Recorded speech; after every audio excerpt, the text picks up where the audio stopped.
Okay, in this video, we introduce elementary matrices. The whole point here is to show that you can actually use matrix multiplication to instead represent row operations. This will allow you to give a lot more insights into invertible matrices, matrix multiplications, row operations, linear combinations, and just basic row operations in general. There's a lot that can be done with elementary matrices. So this is just a basic introduction. So it winds up being that the definition of an elementary matrix is just any matrix where you take the identity matrix and you perform a row operation on it. So there's a one-to-one correspondence between an elementary matrix of a certain size and a particular row operation. All I did was give you a whole lot of examples. So this one here is an elementary matrix because it's found by taking the identity matrix and performing on the second row, just multiplying it by 2. This is an elementary matrix because it's found or obtained by starting with the matrix, the identity matrix, and performing the swap the second and third rows. This is also a elementary matrix because it's formed by taking the identity matrix and performing the row operation to the first row, add 2 times the third. Notice, by the way, where the 2 is. See how it's in the first row, third column. First row, third column. So the next one, if you take this matrix, it would then be an elementary matrix because it's formed by taking the identity matrix and performing the operation, take the second row and subtract 3 times the first. Notice that this number, -3, is in the second row, first column. And the last 2 are also then elementary matrices for the same reason. And just notice where the entry goes. The -3 is here. That's the third row, first column. The -3 is here. That's the third row and second column. So there's an obvious, easy way to figure out the elementary matrix if the row operation is multiplication by a scalar on a row, or if it's take a multiple of row and add to another.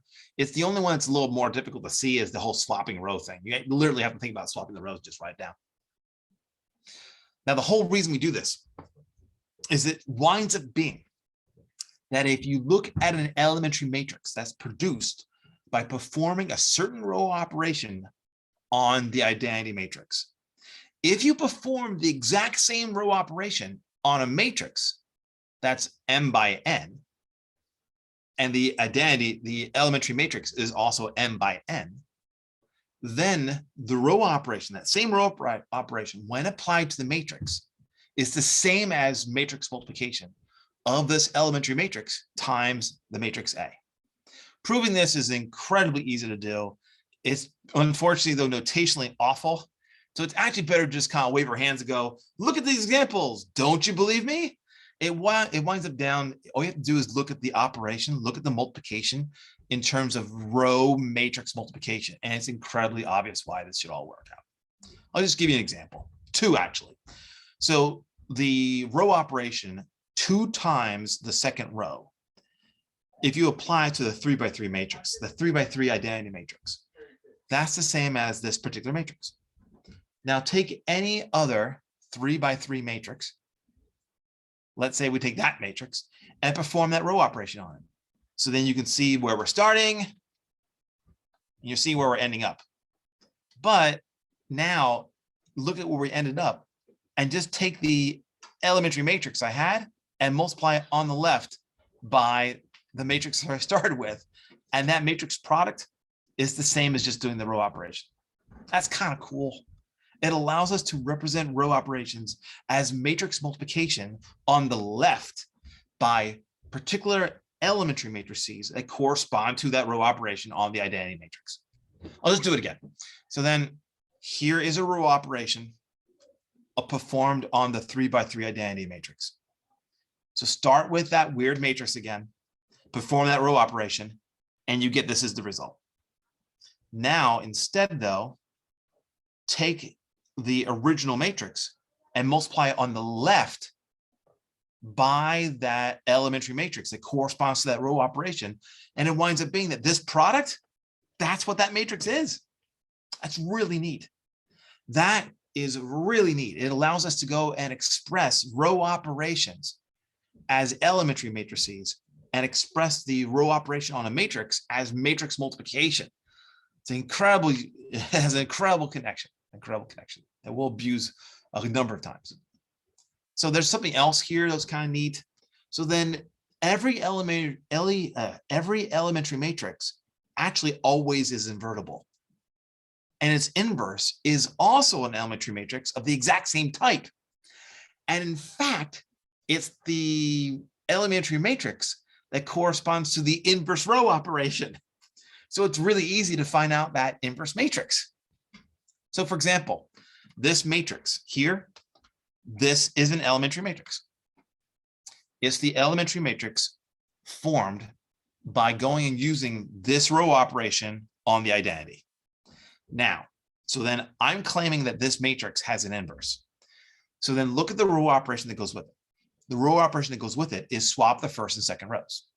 The inverse row operation is swap the first and second rows. That will then take you right back to the original matrix. So then this guy here would be the inverse row operation of the first row operation. It has its own elementary matrix. I'm claiming that these two matrices are inverses, and it's true. Just multiply them together. If you multiply them together in either order, because either order is the same order, you get the identity matrix. They are in fact inverses of each other. I'll do it one more time. Take the row operation, add 5 times the first to the second. So that, if you remember the row operation, that'd be R2 plus 5 times R1. Notice 2 and 1 and where the 5 is. So then I'm claiming then that elementary matrix 1, 0, 5, 1 is invertible. Well, it is invertible. Its inverse is an elementary matrix that corresponds to the exact same operation, similar operation. And in fact, the operation is the inverse row operation. So the inverse row operation would then be to subtract 5 times the first from the second. That would then be R2 minus 5 times R1. If you do these two row operations in order, you go right back to the original matrix. This elementary matrix corresponds with that row operation, and this elementary matrix corresponds to that row operation. I'm claiming if you multiply them that you get the identity. And you do. You do. You do. So those two matrices actually are inverses. That's kind of neat.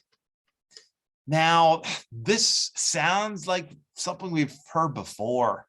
I did something like this a long time ago. If you remember, there was a way that if you take a matrix and row, reduce it to another, you could reverse the row operations.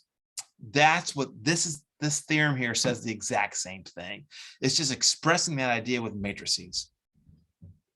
And I believe that's enough for that video.